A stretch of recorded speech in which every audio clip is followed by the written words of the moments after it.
I love the NHL, the CFL, and the NFL. Basically, I'm a sports nut. Today on My Left Frying Pan, we're celebrating Super Bowl, getting played in Minnesota, the home of the Vikings, and I'm making savory beef hand pies. Touchdown! Woo!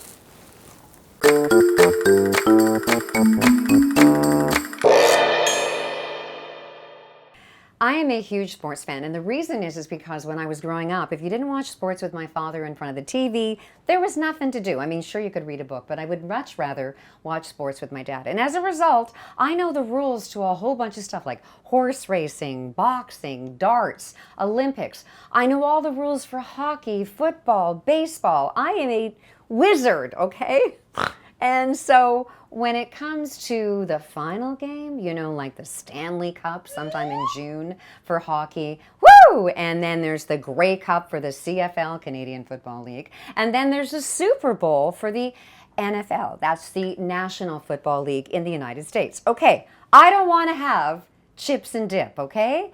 You can have chips and dip any old time. I want upscale snacks. So for this year's Super Bowl, I'm going to be making savory beef hand pies. I already made Mexican street corn dip from last week. You can click on the link.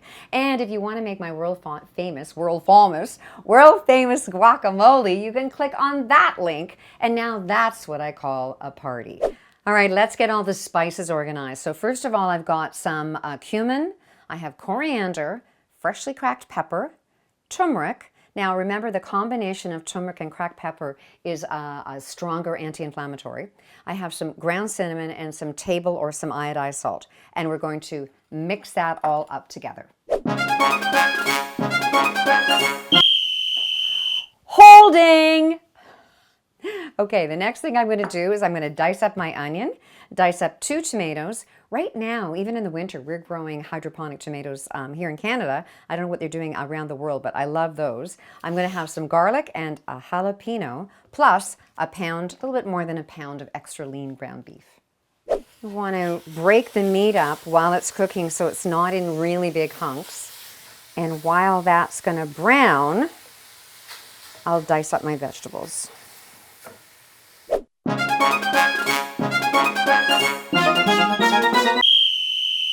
No yards! Okay, so I've got the spice mixture. I'm going to add that to my ground beef because it's all broken up really nicely. And then to that, just let it kind of mix in there for a minute.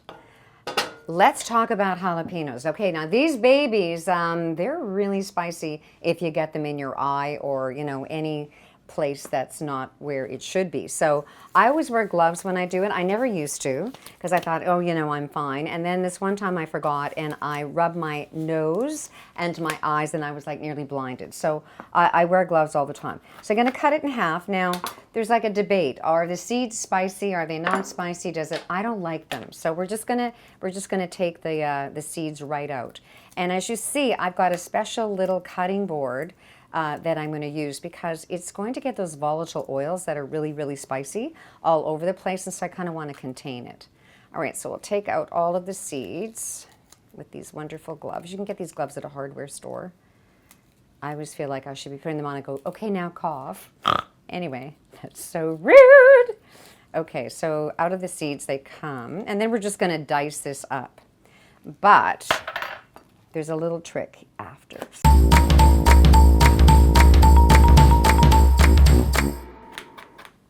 Now, I know all the chefs out there are laughing, going, oh my gosh, you're such a wuss, you're wearing gloves. But listen, you accidentally stick your finger, you know, where it shouldn't be. Well, you got to pack it in bread. White bread works the best, or yogurt, because that's going to take the sting out. Okay, so when that's all done, we're going to wipe the knife. You're going to wash it with soapy water. But if you put some lemon or lime on it, it's going to cut through that spicy stuff. And then I'm going to pop that into my pan. I'm going to wash this separately and take off my gloves, throw those in the garbage later. And then with my lemon, if there's any part on the board, if you didn't have a separate board, you can wipe it with the cut lemon and it's going to get rid of the spicy stuff as well. Just another professional home economist tip. Okay, now the tomatoes, the peppers, the onion, and the garlic. Now, I use 6 cloves of garlic. You can go all the way up to 8, but don't go any farther. But I really love garlic, and I think it's got a nice balance. And then we're going to add a tablespoon of water. The recipe's below. And we're going to cook this up. Stir it up.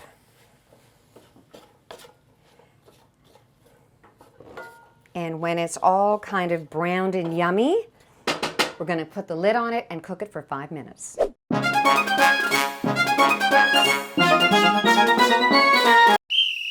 Roughing the passer. Okay, so that's going to cook for the 5 minutes, and then we're going to take it off the heat and let it cool down for at least 30 minutes. So, you know, go off and do whatever.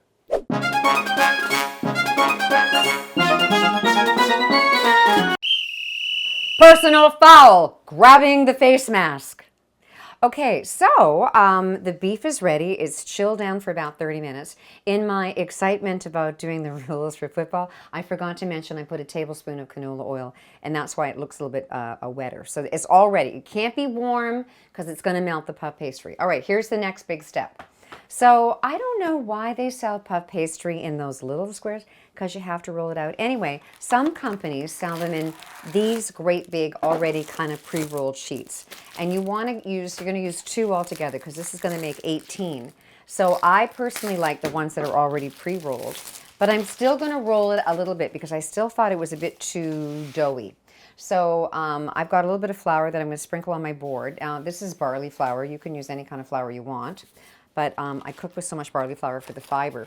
So that's why I've got it kicking around the house. Okay, so you unroll this, stick it on your board, and peel it off. Now this comes frozen, and so you have to remember to take it out of the freezer the night before, okay? So now it's a little sticky, so you want to kind of get it a little bit floury.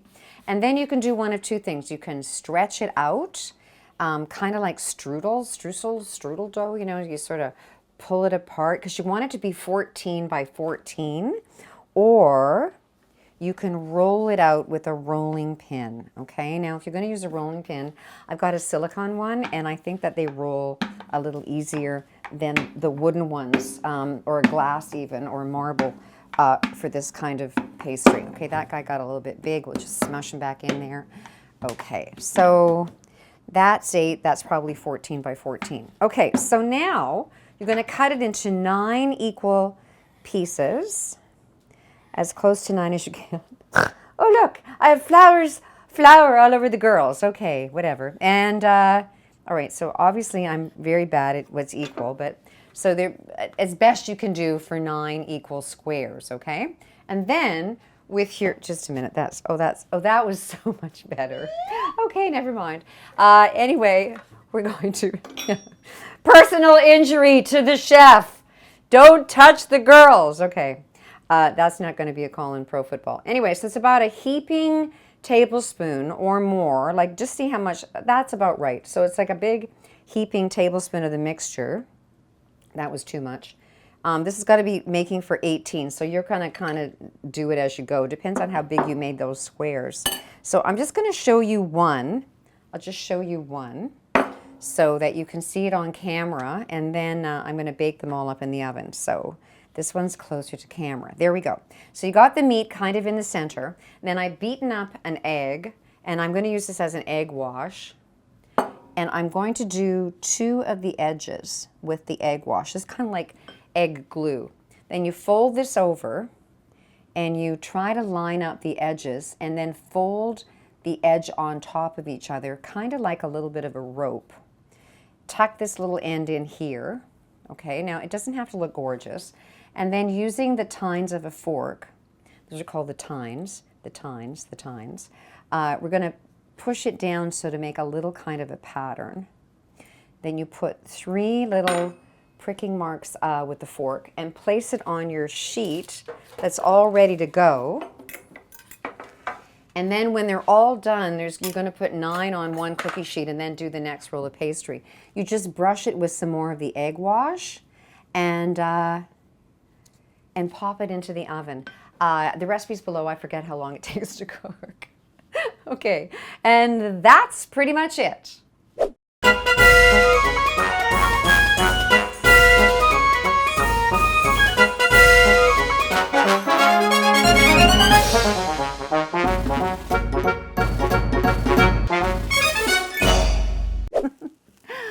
Okay, now I know why football players wear those tight little pants. It's easier to run around in. Seriously, you try running around in your snow boots. And it was minus 36. Come on, it was awful. But anyway, if you think that's offside, wait till you see what I got cooked up for the Stanley Cup in June. Yes. All right, well, give me a thumbs up. You can even comment on how fantastic a football player I am. And until next time, I'm wishing you peace, love, and fiber. See ya. Okay, she goes back for a long one. You know what? I think I hurt my arm out there. Forget it. Okay, see ya. Bye.